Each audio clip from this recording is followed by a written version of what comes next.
Magandang araw pong muli at maligayang pagbati. Dito po muli tayo sa Huntahan ng Bayan TV. Panoodin po natin itong naging interview ni Miss Maharlika muli kay Expedia Agent Jonathan Morales. Ito po ay sa kanyang paglaya at doon sa isang bagay na sinasabi niya na gustong ipaamin sa kanya ni Senator Jinggoy Estrada. Panoorin po natin ito at magbigay po tayo ng komento. Wala na po palang mag-escort na usaha.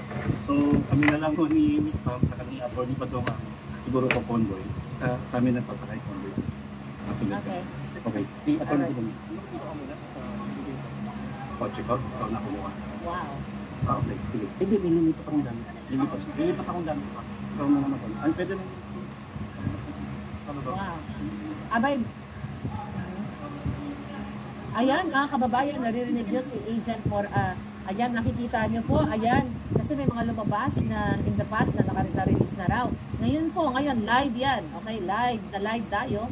Ay, Agent Morales. Okay, yan po si Jonathan Morales at all smile na ulit.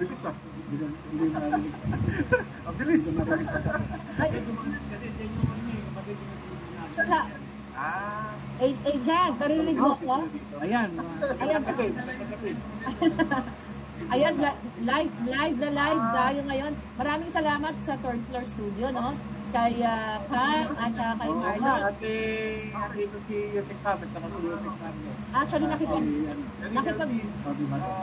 Paano namin iniwan? Ganun pa rin naman. Thank you kay General Akran. Very grateful kay Akran. Pasalamat ako doon kay sa Usaha family at ganoon din kay medyo mahina lang po ang sound nila. Bali, 2 beses na ako pinuntahan sa kayo kanina. Okay. So, binalita niya na marirequest ako at pinuntahan niya ulit ako bago sa mga yun. That's good news. Yeah. Ganoon din si Senator Jinggoy Estrada. Nag-usap kami ng puso sa puso kagabi. Wow! One kami. At yung nga, sabi nga niya, ikaw, binastos mo pa ako. Sabi niya, sabi ko, paliwanag ko sa kanya. Sabi ko, sir, yung total reaction lang po yun. Pero sabi niya, hindi naman tayo magkaaway eh. Yung trabaho lang, sabi niya. Basta sana naintindihan ko rin, nakakontempt ko. Yun, at pinaliwanag ko rin naman sa kanya. Dahil nung makita ko yung dokumento, na rin ako, nagulat din ako dahil ngayon ko lang din nakita yun. At yung nga, sa kanya, punta ko, mukhang ito yung kinetic. Yes. So yun po, may bagong dokumento raw na gustong ipakonfirm sa kanya pero pinake daw. Mukhang crafted. Parang let's give Senator Jinggoy Estrada the benefit of the doubt po, doon sa PDS na sinabit sa kanya ng PDEA, parang ganun ba yung ibig yung sabihin? So, pero siyempre siya, yung ano yung nasa kanya at siyempre nakita niya, certified yung copy. Pero sabi ko nga, siyempre kaya nga po kinukulit ko yung kaya po hinihingi ko yung makita yung original. Okay. Para at least yeah. Ang importante, JM, nagkausap kayo ng masinsinan kasi nga wala naman kayong personal na galit sa kanya o kahit sa kaninong senador. Yeah. Pumanga din ako sa kanya at doon ko nakita yung professionalism niya na kahit na nagkakaroon kami na bangayan Senate investigation sa hearing, pero talagang pinuntahan niya ako at pinasarado na niya yung pinto, talaga nag-1-on-1 kami dalawa. Okay. At yun nakita ko talaga yung sinceridad niya na may mga tanong siya sa akin na binigyan niya ako ng pagkakataon. Sabi niya sa akin, gusto pang lumaya kasi dalawang buwan kami magbabakasyon. At sinabi nga niya, meron lang akong gustong itanong sa'yo na ano po yun, sir, sabi ko gano'n. Gusto ko umamin ka. Ano po aminin ko?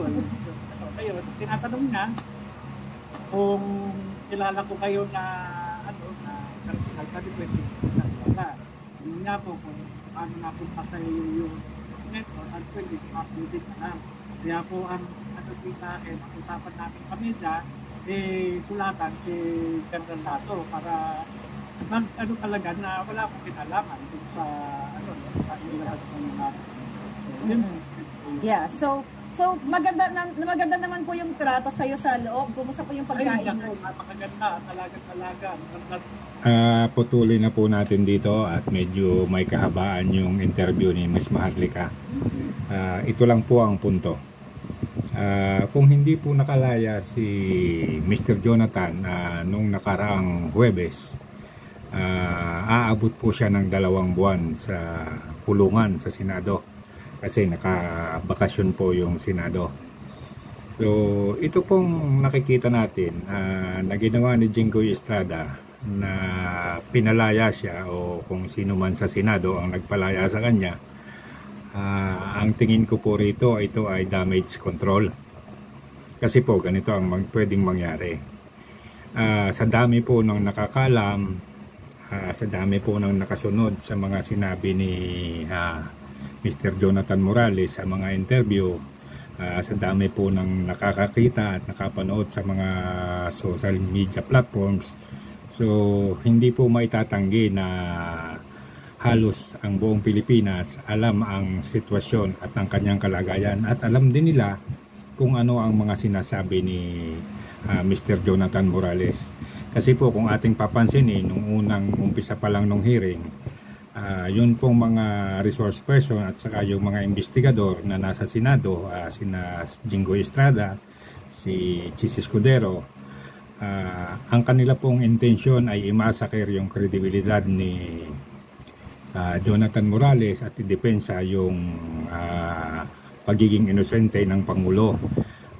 Kung ano nyo din pong mapapansin, yung mga tanong po parang hindi naman binigyan ng importansya yung mga dapat itanong. Parang nasa barangay hall nga lang na nag-iimbestiga. Halimbawa po doon kay Miss Maricel Soriano, yun lang. Sinagot pa sila ni Miss Soriano na doon sa tanong, doon sa 2 katulong na paano raw niya bubugbugin, dalawa yung katulong. Doon naman sa special witness ni Jinggoy Estrada na sabi nga surprise witness na si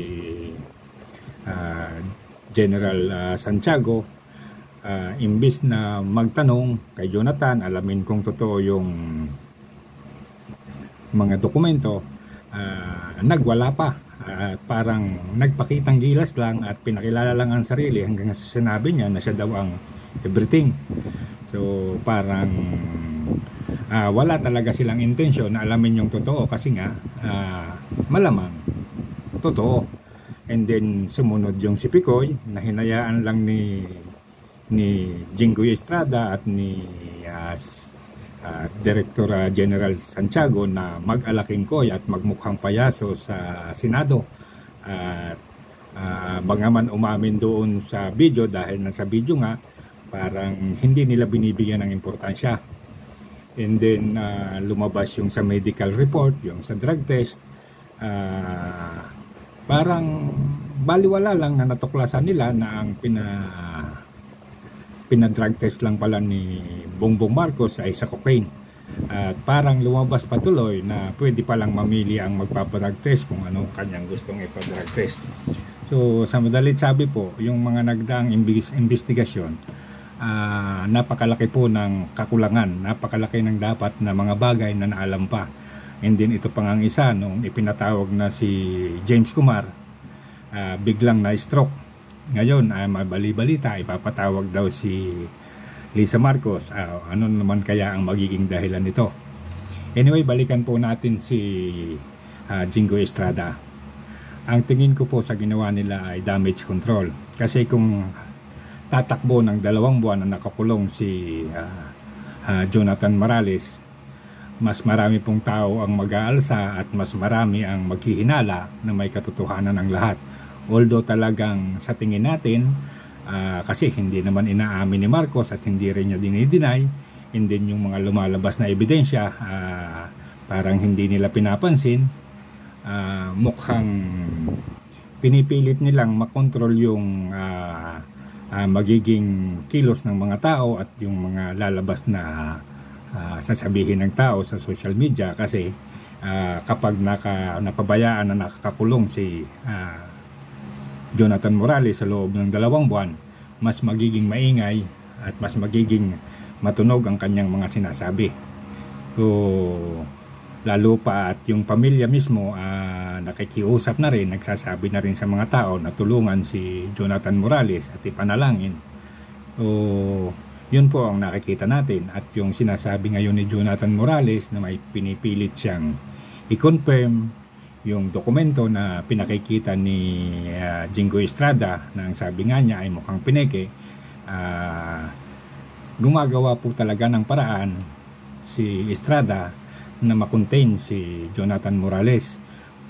Kumbaga, ang tingin ko rito, itong pagpapalaya sa kanya,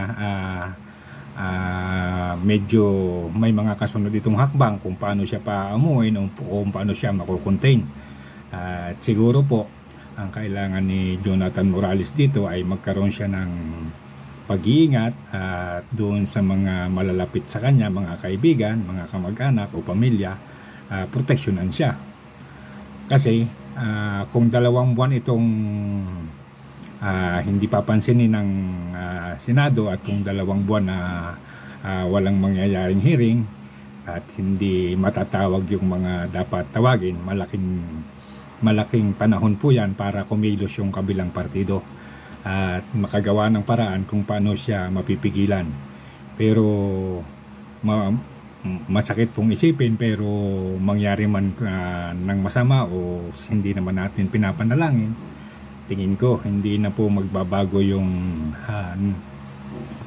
iniisip ng mga tao patungkol kay Mr. Marcos, lalo't nakikita nga ng mga tao kung paano siya idepensa ng kanyang mga kalyado mula sa Kongreso, mula sa mga kaibigan niya hanggang sa Senado, at nasabayan pa ito ng biglang pagpapatalsik kay Zubiri, na sa tingin naman natin si Zubiri ay kaalyado rin at mukhang may iba ring agenda kung bakit siya pinatalsik.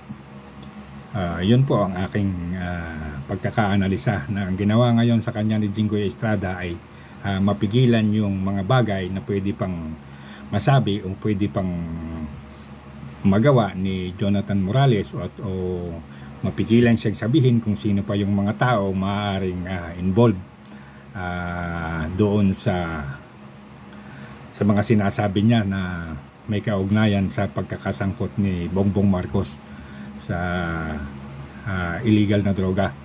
So kayo po mga kaibigan, ano po ba ang inyong opinion?